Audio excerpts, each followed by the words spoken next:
하나님께서 오늘 우리에게 주신 말씀은 열왕기상 2장 26절에서 35절 말씀입니다.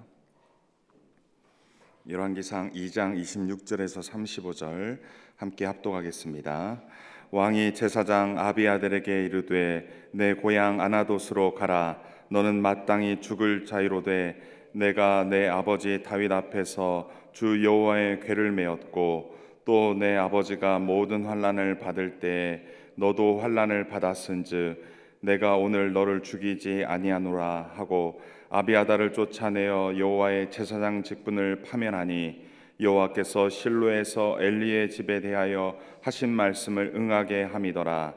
그 소문이 요압에게 들림에 그가 여호와의 장막으로 도망하여 제단불을 잡으니 이는 그가 다윗을 떠나 압살롬을 따르지 아니하였으나 아도니아를 따랐음이더라. 어떤 사람이 솔몬 왕에게 아뢰되 요압이 여호와의 장막으로 도망하여 제단 곁에 있나이다. 솔로몬이 여호야다의 아들 브나야를 보내며 이르되 너는 가서 그를 치라. 브나야가 여호와의 장막에 이르러 그에게 이르되 여호와께서 나오라 하시느니라. 그가 대답하되 아니라 내가 여기서 죽겠노라. 브나야가 돌아가서 왕께 아뢰어 이르되 요압이 이리이리 내게 대답하더이다. 왕이 이르되 그의 말과 같이 하여 그를 죽여 묻으라. 요압이 까닭없이 흘린 피를 나와 내 아버지의 집에서 내가 제하리라. 여호와께서 요압의 피를 그의 머리로 돌려 보내실 것은 그가 자기보다 의롭고 선한 두 사람을 쳤음이니 곧 이스라엘 군사령관 넬의 아들 아브넬과 유다 군사령관 예델의 아들 아마사를 칼로 죽였음이라. 이 일을 내 아버지 다윗은 알지 못하셨나니 그들의 피는 영영이 요압의 머리와 그의 자손의 머리로 돌아갈지라도 다윗과 그의 자손과 그의 집과 그의 왕위에는 여호와께로 말미암은 평강이 영원히 있으리라. 여호야다의 아들 브나야가 곧 올라가서 그를 쳐 죽임에 그가 광야에 있는 자기의 집에 매장되니라. 왕이 이에 여호야다의 아들 브나야를 요압을 대신하여 군사령관으로 삼고 또 제사장 사독으로 아비아달을 대신하게 하니라. 아멘. 어제 본문에서 솔로몬은 아도니아를 처형하였습니다. 그리고 이어서 아도니아의 편에 섰던 사람들을 하나둘씩 제거해 나가는데 오늘 본문에서 나타납니다. 당시 대제사장은 아도니아 편에 섰던 아비아달이었습니다. 솔로몬은 아비아달의 제사장 직분을 파면시키고 그의 고향인 아나돗으로 가라 명령합니다. 특히 솔로몬은 아비아달에게 너는 마땅히 죽을 자라 말하며 파면시킵니다. 그렇다면 당시 대제사장이 죽을 만한 그 어떠한 짓을 했습니까? 어쩌면 어제 본문에서 아도니아의 죽음과 대제사장 아비아달과의 관련이 있지 않나 의심해 봅니다. 그것은 아도니아가 아비삭을 요구한 것이 아도니아에게서만 나온 계략이 아니라 당시 아비아달과 요압이 함께 모의한 계책이지 않았나 싶습니다. 이러한 의심이 생기는 것은 아도니아를 처형한 후 곧바로 대제사장 아비아달을 파면시켰기 때문입니다. 그의 죄는 죽어 마땅한데 긍휼을 베풀었다 하기 때문입니다. 성경은 아비아달의 공식적인 죄목을 알려주지는 않지만 아비아달이 목숨을 보존하는 이유에 대해서 설명합니다. 그것은 아비아달이 다윗 왕 앞에서 여호와의 궤를 메었고 또 다윗이 환난을 받을 때 함께 받았으며 다윗에게 충성하였던 제사장이었기 때문이라 말합니다. 그 내용이 어떤 내용입니까? 과거 다윗이 왕이 아니라 사울의 신하였을 때 사울 왕을 피해 도망다니던 다윗은 아비아달의 아버지인 노베 제사장 아히멜렉에게 찾아왔고 아히멜렉은 상황도 모른 채 다윗을 도왔었습니다. 그 일로 사울 왕은 반역으로 몰아 아히멜렉과 높 제사장 85명과 그 지역에 있는 주민과 가축까지 진멸했었습니다. 이때 유일하게 생존한 아비아달은 다윗과 함께하였습니다. 다윗은 자기 때문에 아히멜렉과 높 주민이 목숨을 잃었음을 통탄하였고 아비아달도 사울 왕에게 쫓기던 다윗을 도왔습니다. 뿐만 아니라 다윗이 왕이었을 때에는 압살롬에 의해서 쫓겨갈 때 그때 아비아달 아비아달은 다윗을 도왔습니다. 아비아달 제사장은 사독 제사장과 함께 다윗 왕을 위해 첩자가 되어 다윗 왕의 안전을 도왔던 것입니다. 그랬던 아비아달 제사장이 다윗의 말년에 다윗과 솔로몬을 배반하고 아도니아 편에 섰던 것입니다. 처음에야 그렇다 치더라도 나중에도 계속해서 아도니아의 편을 들은 것은 정말 이해하기 힘든 내용입니다. 대제사장이 하나님의 뜻에 반하여 정치적 야욕을 품은 것 아닌가 싶습니다. 이스라엘의 최고 종교 지도자가 정치적 야심 때문에 본분을 망각하고 하나님의 뜻을 반하여 반역에 앞장선 것은 용서받을 수 없는 큰 죄인 것입니다.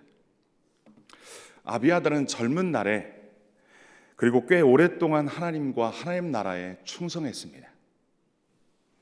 하지만 그의 노년에 정치적 야욕을 버리지 못하고 하나님의 뜻에 반하여 행동하다가 파면되고 가문적으로는 그의 자손들이 하나님을 더 이상 섬길 수 없게 그러한 처지에 몰리게 된 것입니다. 오늘날 우리 자신이 걷는 길이 또 내 자신이 선택하여 나아가는 길이 결코 나 하나만의 문제와 책임이 아니라 나로 인하여 공동체와 가문과 나아가 하나님 나라의 큰 유해가 되거나 아니면 하나님이 기뻐하시며 공동체를 살리는 길이 될 수 있음을 기억해야 할 것입니다. 오늘 나의 한 걸음, 오늘 나의 선택, 오늘 내가 하는 행동 하나하나가 나 하나로 결코 끝나지 않는다라는 것입니다. 따라서 오늘날 살아가는 우리 그리스도인들은 이러한 책임 있는 삶의 자리를 생각하며 하루하루를 하나님이 기뻐하시는 길로 나아가시기를 소원합니다.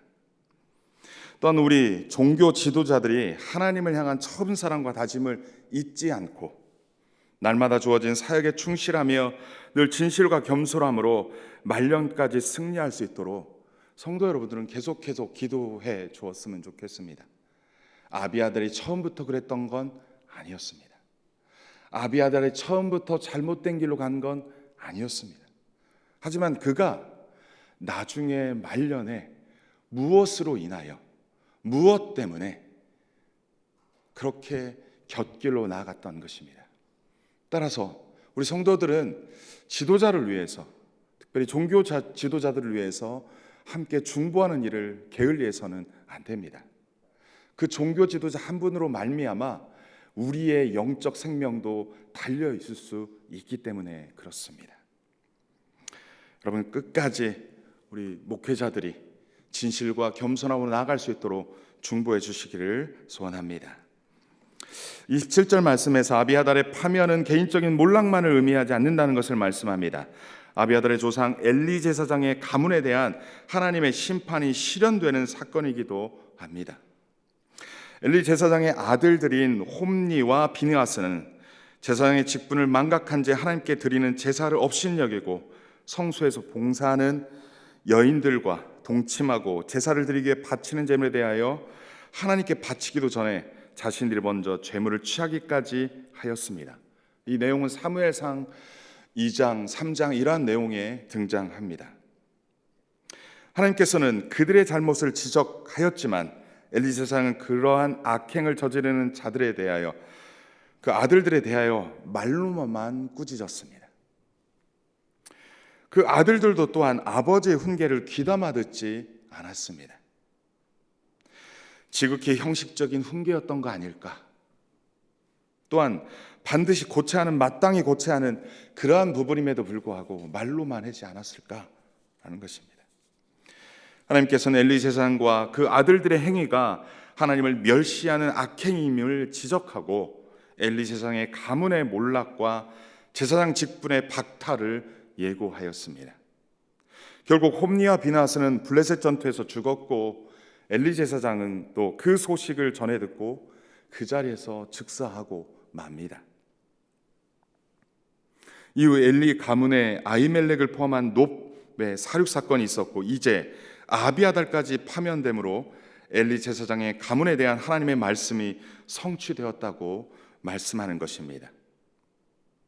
아비아달 제사장이 파면되자 엘르아살의 자손인 사독 계열이 솔로몬 시대부터 예수님이 이 땅에 오시기 약 200년 전까지 약 800년 가까이 제사장직을 사독 계열이 담당하였습니다.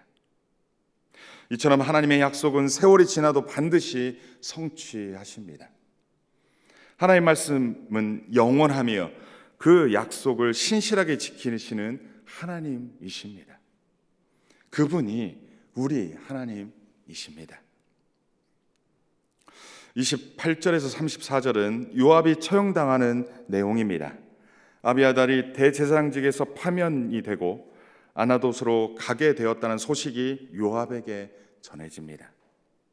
그러자 그가 선택한 행동은 여호와의 장막으로 도망하여 제단불을 잡는 것입니다. 앞전에도 아도니아가 제단불을 잡았는데 그때 살았었습니다. 아마도 요압도 그렇게 살아보겠다고 행동한 것 아닐까 싶습니다. 성소의 제단은 정사각형의 번제단이며 네 모퉁이의 뿔 모양이 달렸습니다. 속죄 제사를 드릴 때 제물을 잡고 피를 네 뿔에 발랐습니다. 뿔에 새겨진 예배자의 죄 위에 피를 발라 속량한다는 상징적인 의미입니다. 요압은 성소를 도피처로 삼았지만 그곳은 우발적인 살인자가 피신하는 곳으로 삼았지 고의적으로 아브넬과 아마사를 죽인 자의 도피처가 되지 못합니다. 28절 하반절에서 요압의 피신 이유를 설명합니다. 이는 그가 다윗을 떠나 압살롬을 따르지 않았으며 아도니아를 따랐음이라 말합니다. 근데 그가 반역에 가담하였다라는 의미인 것입니다. 압살롬을 따르지 않고 아도니아를 따랐다, 이 표현이 반역에 가담하였다라는 것이죠. 요압은 이미 무죄한 자의 피를 흘린 죄도 있는데 반역에도 가담했다는 것입니다. 다윗 왕은 무죄한 자를 죽인 죄로 말미암아 요압을 죽이라 유언했었습니다. 그리고 그 죽이는 것을 지혜롭게 행하라 했습니다. 그런데 지금 요압이 반역에 가담함으로 요압을 죽일 명분이 세워진 것입니다. 솔로몬은 이 기회를 놓치지 않고 분하에게 그를 죽이라 명령합니다. 성소제단에 뿔을 잡았어도 도피성의 효력을 전혀 받지 못할 죄인이기에 무시하고 성소에서 끌어내어 죽이라 명령합니다. 그런데 요압을 죽이는 것이 쉽지 않습니다. 분하에게 명령했는데 분하가 성소제단 뿔을 잡은 요압을 죽이지 못하고 돌아옵니다. 물론 그도 그럴 것이 성소를 함부로 침입하고 성소를 함부로 훼손하며 그 살육을 행할 수 없는 부분이 있기 때문에 그렇습니다. 솔로몬은 분하에게 요압을 죽이는 명분을 분명히 합니다. 요압의 피는 다윗과 솔로몬에게 돌리지 않고 요압에게 돌아갈 것임을 분명히 합니다. 솔로몬의 지시를 받은 분하에게도 돌아가지 않는다는 것입니다. 따라서 요압의 죽음은 하나님의 공의의 심판임을 분명히 하고 있습니다. 요압은 공의로 심판받는 것이고 하나님이 공의로 심판해서 죽이는 것이지 그것이 너에게 또는 다윗 가문에 이어져서는 안 된다, 그건 아니다 라고 말하는 것입니다. 드디어 분하야가 요압을 성소에서 끌어내어 죽입니다. 여기서 우리가 생각해 볼 것은 다윗이 다윗의 때에 심판하지 않았지만 하나님께서 하나님의 때에 심판하심을 볼 수 있습니다. 하나님께서는 원수를 사람이 갖지 말고 하나님께 맡기면 하나님께서 하나님의 때에 하나님의 방법으로 심판하신다는 것을 말씀하고 있습니다. 오늘날 우리의 삶 가운데 참으로 이해할 수 없는 일들이 많이 벌어짐을 볼 수 있습니다. 악인이 형통해지는 것, 악인이 형통해 가는 것들을 보게 됩니다. 정말 불의가 판치는 세상임을 매스컴을 통해 너무나도 많이 접합니다. 그래서 그리스도인들조차도 세상에서 손해보고 살아가는 것을 꺼리게 됩니다. 오히려 그냥 저질러 버리고 나중에 회개하는 것이 더 싸게 먹히겠다라고 생각할 수도 있습니다. 왜냐하면 그냥 믿음으로 살기 위해 참고 인내하는 것이 더 고통스러운 것 같아 보이기 때문에 그렇습니다. 그것이 오히려 더 손해보는 것 같다라는 것입니다. 쟤네들은 저런 짓까지 버리는데 너무 태연하게 잘 살고 또 나중에 그냥 회개만 하고 돌아가면 오히려 그게 더 나아 보이기 때문에 그렇습니다.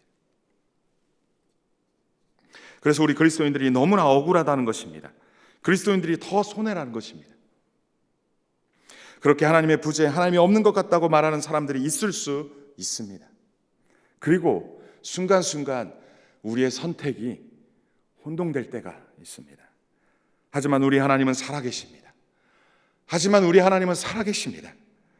우리 하나님은 반드시 하나님의 때 하나님의 방법으로 원수를 심판하시고 공의와 정의를 세워 가십니다. 만약 우리가 원하는 때 즉각적인 심판이 행하지 않는다면 그 이유는 하나님께서 그 사람까지도 회개하고 돌아올 때까지 기다리는 하나님이 아닐까 싶습니다. 어쩌면 우리가 그 사랑을 받고 이 자리에 있는 거 아닙니까? 저와 여러분이 경험했듯이 우리 하나님은 살아계시며 죄인이 회개하고 돌이킬 때까지 기다리시는 사랑이 크신 분이십니다. 그렇다고 해서 죄의 문제를 그냥 넘어가지는 않으십니다. 사랑의 하나님이시지만 또한 공의의 하나님이십니다. 반드시 공의와 정의를 세우시는 하나님이십니다. 하나님을 신뢰합시다. 하나님의 때 하나님의 방법대로 행하실 것을 신뢰하며 감히 우리가 하나님의 위치에 서서 심판하고 정죄하고 왜 그러지 않냐고 따지고 원망하는 그 자리에는 서지 맙시다. 우리 하나님의 주권을 인정하고 하나님의 때에 하나님이 하실 일들을 기대하며 기도하며 나아갑시다. 그렇게 하나님을 믿으며 이 땅에서 살아내는 저와 우리 모두 되시기를 소원합니다. 35절에 분하야는 군사령관으로 사독은 대제사장으로 임명을 받습니다. 솔로몬은 요압과 아비아달의 자리에 분하야와 사독을 세웁니다. 그래야 솔로몬 왕권을 재정비합니다. 이 둘은 어떠한 정치적 야합에도 동참하지 않고 다윗과 솔로몬에게 충성한 사람들입니다. 사람이 어려울 때 함께 겪어야 그 사람이 어떤 사람인지 알 수 있습니다. 이 둘은 검증된 사람입니다. 변함없는 사람입니다. 한때 충성했고 나중에는 변절하는 그런 사람이 아닙니다. 물론 사람은 다 연약합니다. 실수할 수 있습니다. 하지만 공동체에서 인사는 만사입니다. 누구를 어느 사람을 세우는가에 따라서 공동체는 흥하기도 하고 쇠하기도 합니다. 따라서 사람은 잘 세워야 합니다. 또한 사람이 세워졌으면 믿어주고 용기를 북돋아주며 잘할 수 있도록 해야 할 것입니다. 괜히 마음을 상하게 하며 몹쓸 사람으로 몰아가면 열심히 하려고 해도 그렇지 못하고 중간에 그만두고 싶어 합니다. 특별히 순장들도 그런 것 같습니다. 순원들이 협조해야 도와주어야 할 수 있는 일입니다. 순장이 시간을 내어 마음을 다하여 전화했는데 순원들이 그냥 아무런 반응 없고 아무런 동참도 없고 그냥 너는 너 해라 나는 나 바빠 하면 이러한 태도를 한다면 누가 이 일을 감당하겠습니까? 순장 사역은 월급이나 이러한 것들이 있는 것도 아닙니다. 오롯이 그냥 마음과 그리고 시간과 그 물질을 투자해서 헌신하여 사역하는 자리입니다.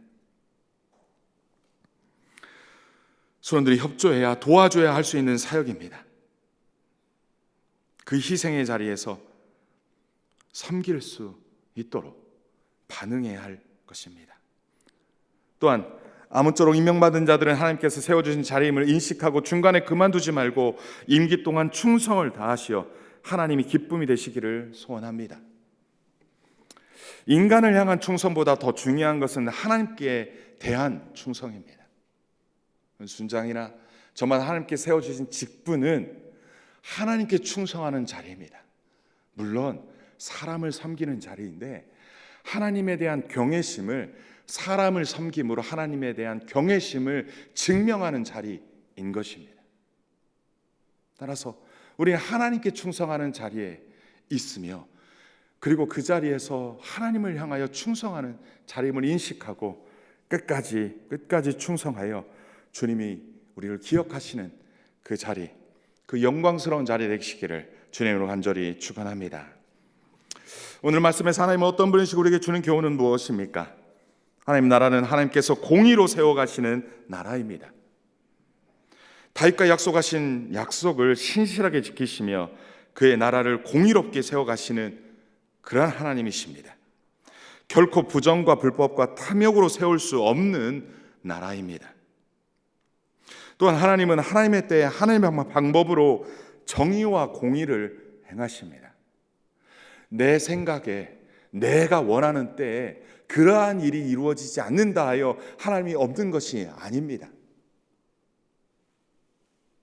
우리 하나님은 살아계시며 반드시 보복할 자와 보응할 자를 구분하여 합당하게 행하시는 분이십니다. 하나님께서는 말씀하신 것은 반드시 지켜 행하시는 분이며 이루시고 성취하시는 분이십니다. 따라서 우리는 살아계신 하나님의 주권을 인정하며 그 하나님을 신뢰하며 끝까지 믿음으로 순종하며 나아갑시다. 또한 하나님을 향한 처음 사랑이 마지막까지 지속될 수 있도록 하나님의 도움을 구하며 겸손히 그 하나님을 의지하며 그렇게 나아가 승리하시는, 마침내 승리하시는 저와 여러분 되시기를 주님의 이름으로 간절히 소원합니다.